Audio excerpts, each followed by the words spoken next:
By the way, nako'y pangutana sa iya ha, about sa relationship. Ibutan.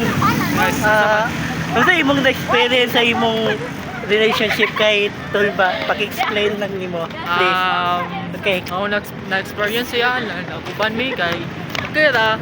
Oh. Good sa panda the way maguban lip pa mintua kanang tagal lang. Give time is na isa't isa yun ang sa tapos sa school po kanang tinabangay mintua. By the way, sir, namoy conflict sa yaha or wala? Conflict?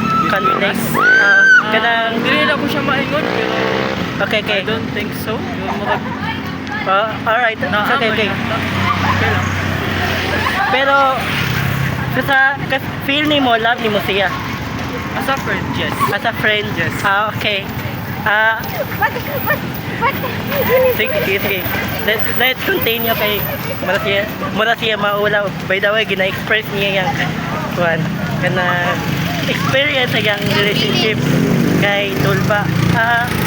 Aduna na mo'y away sa yaha or wala? Ano? Sa balik? Nakadunay na mo away sa yaha or wala? Sometimes Sometimes. May ka lang di masaktan. Yan na. Okay. Magkos ka lang away. Yan na. Hoy, baligsan mo. Bagos mo away sa dadag. Magkos ka Misunderstanding, okay. Okay. Ay nga na. Conflict. Mag-conflict. Sa circle of friends, na-joy duha ka mo. Daga na mo vlogger, walang tawa. Money ang mga classmate. Gwapo kayo siya.